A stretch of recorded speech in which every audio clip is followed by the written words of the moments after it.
अगले 2 दिनों के लिए येलो अलर्ट जारी। लोगों को सुरक्षित स्थानों पर रहने की सलाह। चकमा देकर भागा अपराधी और देखते रह गई पुलिस। सीसीटीवी कैमरे में कैद हुआ वाकया। स्टेशन पर नो पार्किंग में बाइक लगाया तो प्लग खोल लेगी पुलिस। विधायक की शिकायत पर कार्यपालक पदाधिकारी ने अशोक सम्राट भवन के निर्माण कार्य का किया निरीक्षण। मौसम विभाग ने अगले 2 दिनों तक भागलपुर और आसपास के जिलों के लिए येलो अलर्ट जारी किया है। इस दौरान तेज बारिश के साथ वज्रपात होने की भी आशंका जताई गई है। लोगों को सुरक्षित स्थान पर रहने की सलाह दी गई है। लगातार हो रही बारिश के कारण किसान खुश हैं, वहीं निचले इलाकों में रहने वाले लोगों को जल जमाव के कारण कठिनाइयों का सामना करना पड़ रहा है। झमाझम हो रही बारिश से भागलपुर और आसपास के कई जिलों के लोगों को उमस भरी गर्मी से राहत मिली।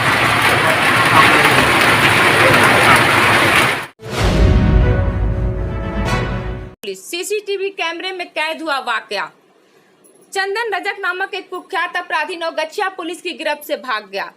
दरअसल नवगछिया के वार्ड नंबर 12 के पार्षद प्रतिनिधि विनोद भगत के घर चंदन अपने 2 साथियों के साथ पिस्टल का भय दिखाकर 50,000 रुपए की रंगदारी मांगने आ धमका था। आसपास के लोगों को वहां पहुंचने पर अपने साथियों के साथ भागने लगा तो लोगों ने उसे खदेड़कर पकड़ लिया, जबकि उसके 2 अन्य साथी भागने में सफल हो गए।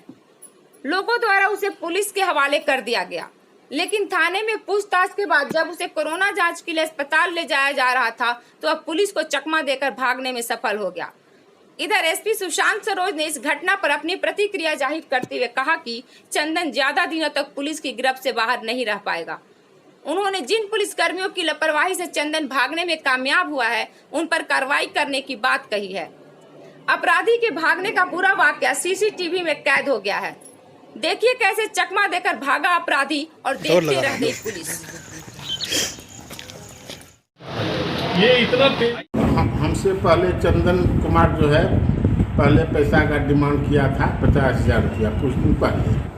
उसके बाद परसों जो है बरसात झिमझिम पड़ रहा था, उसमें जो है हम घर पे नहीं थे, घर पे आया और बेल बजाया। बेल बजाने के बाद जो है वो हमको धमकी देके चला गया, जो कि यहाँ का समाज का लोग सुना कि कहाँ गया मुखिया, आज मुखिया को भी गोली मारते हैं। थ्री हाथ में था और सारा समाज जो है इस चीज़ को सुना और जब हम घर पे वापस आए तब सारा समाज हमको बोलने लग गया और पुलिस प्रशासन को भी हम खबर किया। पुलिस प्रशासन आया लेकिन उस टाइम जो है वो मिला नहीं मिलने के दरमियान आज जो है फिर जो है इकट्ठा लेके हमारे पास आया और जो है रंगदारी करना शुरू किया, जो कि समाज का लोग सब जुटा। आज सुबह में करीबन 8 साढ़े 8 बजे हाँ समाज का लोग जुटा तो सामान जो है किसी और लड़का के हाथ में दे दिया। ये लोग 4-5-6 लड़का से था, हाँ किसी हाथ में दे दिया कि पकड़ा गया। रपटने के बाद कौन कौन था इसमें? 4-5 में हम एक के चंदन कुमार को चिन्हते हैं। अच्छा, बाकी बाकी लोग को हम नहीं चिन्हे कौन सा लड़का क्या है नहीं है। चंदन कुमार का बाप का नाम हमारे वार्ड में है, 1 नंबर का चोर है, बहुत सारा क्राइम कर चुका है। एक मोहम्मदन को जो है बालू में यही मिलके जो है उसको जान मार दिया था। हाँ क्या कारण था वो तो वही लोग जाने। हाँ केस हुआ, केस से छूट के आया। हाँ ये कई बार ऐसा क्राइम कर चुका है। आपका क्या नाम हुआ? जी मेरा नाम गुंजा देवी है। पति का नाम? पप्पू साहब। घर ये नवगछिया में रहने वाले 12 नंबर वार्ड। क्या हुआ था? मेरे सास ससुर का मैटर था, उससे कुछ झगड़ा लड़ाई हुआ था। सास ससुर का नाम? उमेश साहब। और सास ससुर का नाम उमेश था, सास का नाम चिंता देवी। हाँ। और 4 बच्चा है जिसका माँ बाप नहीं है। अच्छा। 2 लड़का है और 2 लड़की है। लड़का का नाम, बड़ा वाला का नाम अंकुश कुमार है और छोटा वाला का नाम अंकित कुमार है। और 2 लड़की है, लड़की का नाम नहीं दिया। जो झगड़ा लड़ाई हुआ हमको कुछ मालूम नहीं है, हम यहाँ पे नहीं रहते हैं। हम जो है ना बाहर मुंबई में रहते हैं। और जब ये झगड़ा लड़ाई होने के बाद हमको 15 दिन के बाद मालूम चला। किससे झगड़ा हुआ था? वही चंदन कुमार से। और किसके बीच में? उसके बीच में उसकी मम्मी। उसकी मम्मी? हाँ चंदन की मम्मी। चंदन की मम्मी से किसी को झगड़ा हुआ था? हाँ वही मेरे सास ससुर के। अब इसके बारे में इसके अलावा और हम कुछ नहीं जानते हैं। आप भी हो जाएं सावधान, सावधान हो जाइए। स्टेशन पर नो पार्किंग में अगर आपने बाइक लगाया है तो उसका प्लग निकाल लेगी पुलिस। यह हम नहीं कह रहे हैं, पुलिस के ही एक अधिकारी कह रहे हैं कि ऐसा करने का निर्देश उन्हें इंस्पेक्टर साहब ने दिया था।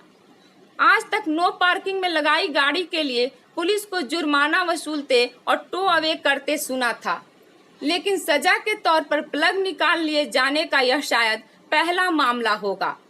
दरअसल एक भाई साहब ने बिना देखे भागलपुर स्टेशन पर नो पार्किंग एरिया में अपनी बाइक लगाने की हिमाकत कर दी। फिर क्या था, वहां उपस्थित पुलिस के जवानों ने उनकी बाइक का प्लग खोल लिया। वे जब लौट कर आए तो यह देख आग बबूला हो गए। फिर शुरू हुआ हाई वोल्टेज ड्रामा। उन्होंने पुलिस वालों पर बदतमीजी करने और अपशब्द बोलने का आरोप लगाया। कहा पुलिस को जुर्माना वसूलने का अधिकार है, ना कि बदतमीजी करने का और अपशब्द कहने का। वहीं पुलिस वालों ने कानून का पालन का हवाला दिया। यह ड्रामा घंटों चला, लोगों की जमघट लग गई। सवाल यह उठता है कि नो पार्किंग में गाड़ी पार्क किए जाने पर ऐसा करना क्या पुलिस के अधिकार क्षेत्र में आता है? यहाँ पे हम 2 मिनट के लिए लगाए, ठीक है, ये नो पार्किंग में है, मेरा गलती हुआ, ठीक है। इसका एक प्रावधान ये रहता है कि चलो इसका हम फाइन भरेंगे।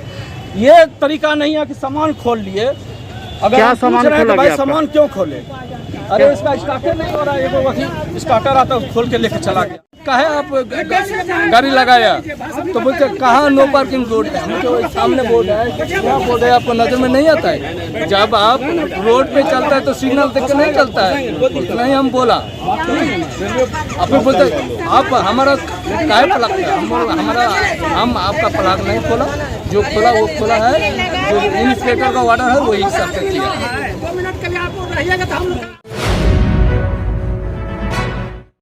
सुल्तानगंज प्रखंड परिसर में अशोक सम्राट भवन के निर्माण में स्थानीय विधायक प्रोफेसर डॉक्टर ललित नारायण मंडल द्वारा अनियमितता बरते जाने संबंधित की गई शिकायत पर प्रशासन ने कड़ा रुख अपना लिया है। नगर के कार्यपालक पदाधिकारी अभिनव कुमार ने आज भवन का निरीक्षण किया और संवेदक पंकज कुमार को फर्श का दोबारा से निर्माण कराने का आदेश दिया है। इसके अलावा कार्यपालक पदाधिकारी ने कांवरिया यात्रा धर्मशाला का भी निरीक्षण किया। धर्मशाला में चल रहे रंग रोगन के कार्य को सही तरीके से करने के साथ ही लाइट और पंखे की व्यवस्था को भी दुरुस्त करने का निर्देश दिया। क्या निर्देश? देखिए, सम्राट अशोक भवन का निर्माण जो है वो हमारा जो टेक्निकल एजेंसी है बुडको, वो कार्यकारी एजेंसी है, उनके माध्यम से कराया जा रहा है। तो कार्यपालक अभियंता बुडको और उनके अंतर्गत जो भी सहायक अभियंता और जो जेई है उन लोग का यहाँ पर काम है। टेक्निकल जितना भी चीज़ है उसको देखरेख में और देखरेख में करवाएंगे और सुनिश्चित करवाएंगे कि गुणवत्तापूर्वक काम हो। जैसे 2 दिन पहले माननीय विधायक जी का यहाँ पर दौरा हुआ था, उस दौरान पाया गया कि जो है ढलाई में जो है इन लोग बिना जो है ईटा सोली किए जो है ढलाई का कार्य कर रहे हैं। नहीं, देखिए, जो यहाँ पे काम देखता है ना मेरे मुंशी, तो उनको जानकारी का अभाव था, ठीक है, नहीं वो हमसे कोई कंसेंट लिए। सर ऐसा है, सर मैं मुझसे बाहर में प्लास्टर कर रहा था, वर्षा पानी पड़ा, बताया कि सर वो बारिश में धुल जा रहा था, तो वही हम मुझसे बोला होगा तो मुंशी जी चलिए अंदर में, तो कोई बारिश में दिक्कत नहीं है, ढलाई कर लो। मुंशी भी बोला कि ठीक है कर लो, वही वो लोग कर रहा होगा, तो फिर हुआ, तो गलती है, मुंशी को हटा रहे हैं, उनको हटा के। हाँ, जानकारी नहीं रखना तो बहुत बड़ा अपराध है। तो अभी मान के चलिए हम परेशान हैं, तो सोलिंग का काम किया जा रहा है। हाँ, देख लीजिए। क्या नाम है सर आपका? हाँ, पंकज। और ये क्या कंपनी का नाम? नहीं, कंपनी ने प्रोप्राइटरशिप के नाम से ही है, कोई कंपनी के नाम से नहीं है।